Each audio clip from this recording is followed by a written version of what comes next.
So, of course, today we come and we celebrate Holy Thursday, the day in which the Lord, He institutes the priesthood, He institutes the Eucharist, and it's the day in which we come to recognize and know that we are all called as faithful disciples and followers of Christ to take up His model, to serve after Him. Jesus humbly gets down and washes the feet of His disciples.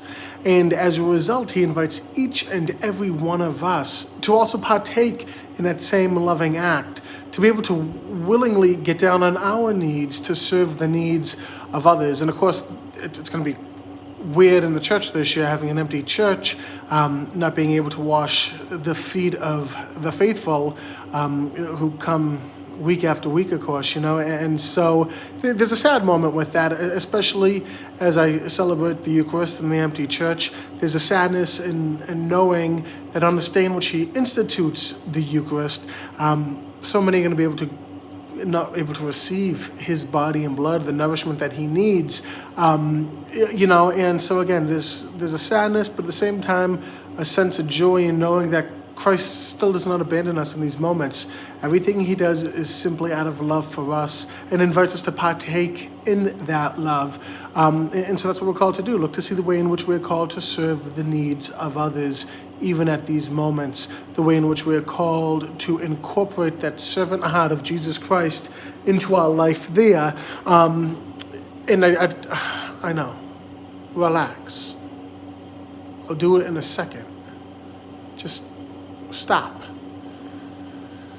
He's come back and He's insistent. He's insistent that I wash His feet so I don't get rusty for next year. And so I will wash your feet simply because I love Jesus, not so much because of my affection, love for you. You could have taken your shoe off at least, honestly.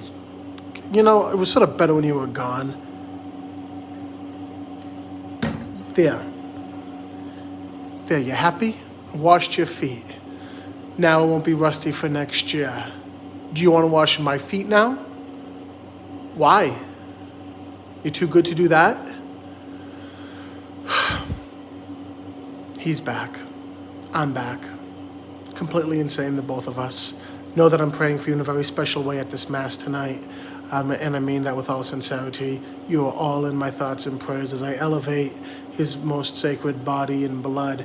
I will be thinking of each and every one of you who cannot make it this evening. And again, my prayer is that you're able to get the grace and the strength that is needed to persevere through this time of pandemic.